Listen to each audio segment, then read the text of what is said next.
सभी विद्यार्थियों का पुनः एक बार स्वागत है। संजीव डेस्क वर्क का आज 9वां मॉडल पेपर हिंदी साहित्य कक्षा 12 का हम हल कर रहे हैं।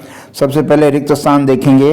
इससे पहले के सभी मॉडल पेपर चाहे वो अनिवार्य हिंदी के हों चाहे हिंदी साहित्य के हों, यदि आपने नहीं देखे हैं तो देख लें।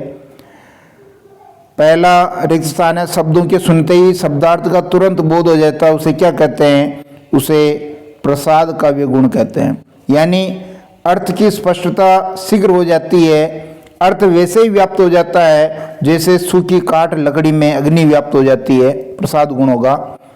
लोक व्यवहार में न प्रयुक्त होने वाले शास्त्रीय शब्दों का काव्य में जब प्रयोग होता है तो उसे क्या कहते हैं? उसे कहते हैं अप्रतित्व काव्य दोष। जब शास्त्रीय शब्दों का प्रयोग किया जाता है और उनका अर्थ किसी शास्त्र विशेष में होता है, सामान्य लोक व्यवहार में उसका प्रयोग नहीं करते। तीसरा प्रश्न देखेंगे, चौपाई छंद के प्रत्येक चरण में कितनी मात्राएं होती है? तो प्रत्येक चरण में 16 मात्राएं होती है। आपको पता होना चाहिए कि ये चौपाई एक सममात्रिक छंद है। किस प्रकार का छंद है? सममात्रिक छंद है। 16 मात्राएं होती है। दोहा किस प्रकार का मात्रिक छंद है? तो दोहा अर्ध सममात्रिक छंद है, क्योंकि आपको पता है 13, 11, 13 और 11। पहले चरण में 13, दूसरे में 11, तीसरे में 13 और चौथे में 11। विषम चरण में 13 और सम चरण में 11 मात्रा होने से ये एक अर्ध सममात्रिक छंद है। विषम मात्रिक छंद नहीं करेंगे। उपमेय और उपमान में जब अंतर दिखाई न दे तो वहाँ, चूंकि अंतर दिखाई नहीं देना का मतलब आरोप कर देना, और जहाँ आरोप किया जाएगा वहाँ रूपक अलंकार होगा।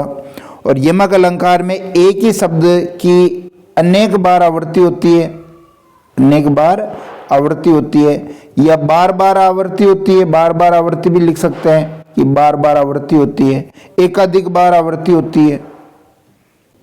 फिर देखेंगे एक एक अंक के प्रश्न है। अन्योक्ति अलंकार और समासोक्ति अलंकार का मुख्य अंतर बताइए।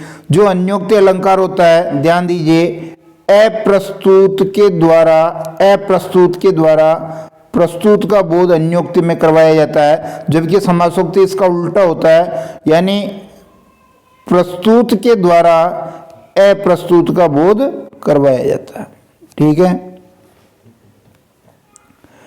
फिर यमक अलंकार का एक उदाहरण लिखना है आपको। वो उदाहरण कनक कनकते सोगुनी मादकता अधिकाय, या खाए बोराय नरवा पाए बोराय, तो ये तो आता होगा, फिर भी मैं आपको बता देता हूं। ये देखिए, अन्योक्ति में अप्रस्तुत के द्वारा प्रस्तुत का बोध करवाया जाता है, जबकि समासोक्ति में प्रस्तुत के साथ अप्रस्तुत की भी व्यंजना की जाती है। और यमक का उदाहरण कनक कनकते सोगुनी मादकता अधिकाय, या खाए बोराय नरवा पाए बोराय। आगे के प्रश्न देखेंगे। अखबार लोकतांत्रिक समाज के पहरेदार की भूमिका किस प्रकार निभाता है? चूंकि देश विदेश के कोने कोने तक जाता है, देश विदेश की कोने कोने की खबर ये आम आदमी तक पहुंचाता है। और विशेष रिपोर्ट से आप क्या समझते हैं? जो खोजबीन पर आधारित हो, छानबीन पर आधारित हो, विश्लेषण व्याख्या पर आधारित हो, इसको भी देख लेते हैं। देखिए, अखबार पहरेदार की भूमिका निभाते हैं क्योंकि इसके द्वारा वे असंख्य पाठकों का रोज सुबह देश दुनिया पास पड़ोस की घटनाएं, समस्याएं, मुद्दों, विचारों से अवगत करवाते हैं।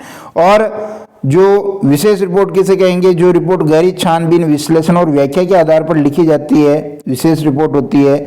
इसमें बिंदु, घटना, समस्या की गहरी छानबीन और महत्वपूर्ण तथ्य होते हैं।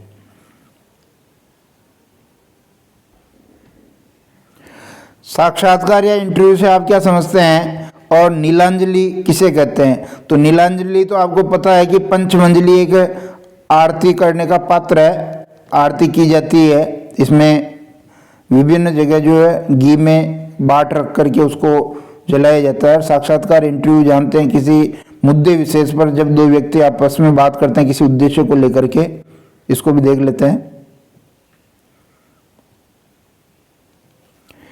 दो या दो से अधिक व्यक्तियों द्वारा किसी विशेष उद्देश्य, यानी किसी विशेष उद्देश्य से आमने सामने बैठ करके जो बातचीत की जाती है उसे साक्षात्कार कहा जाता है। और पीतल की पंचमंजली आरती करने के पात्र को नीलांजलि कहते हैं। उसमें हजारों बत्तियां घी में डुबो करके रखी जाती है, आरती के समय जब एक साथ जलाई जाती है।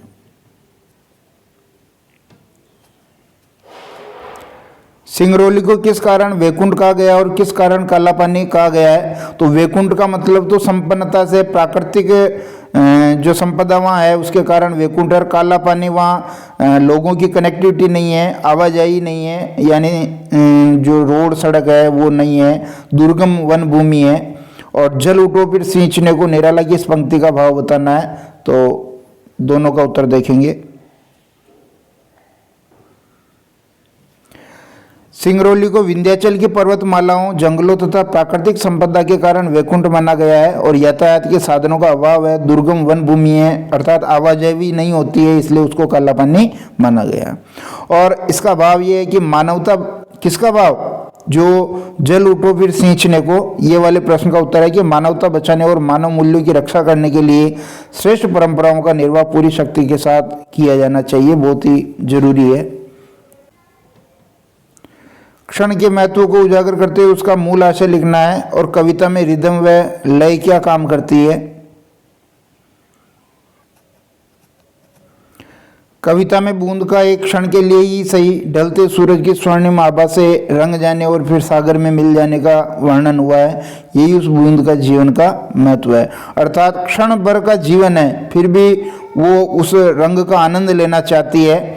और रिदम और लय जो कविता में होती है, ये इससे गेयता आती है, जिससे संगीतबद्ध कविता स्मरणीय होने के साथ साथ आनंद भी प्रदान करती है।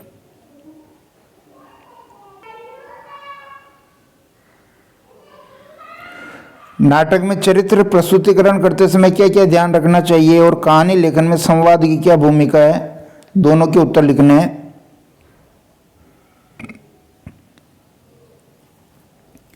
नाटक में जो चरित्र प्रस्तुत किए जाते हैं वे सपाट, सतही और टाइप्ड नहीं होने चाहिए।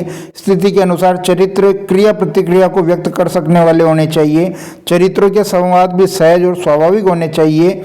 और संवाद छोटे, अर्थपूर्ण और गतिशील होने चाहिए। यानी संवाद का क्या रोल है कहानी में? संवाद ही कहानी के पात्रों को, स्थिति को स्थापित एवं विकसित करते हैं। संवादों का महत्व अर्थपूर्ण रहता है। तो ये अंतिम 9वां मॉडल पेपर था। इसके बाद हम अन्य मॉडल पेपर लेकर के आएंगे। बहुत बहुत धन्यवाद।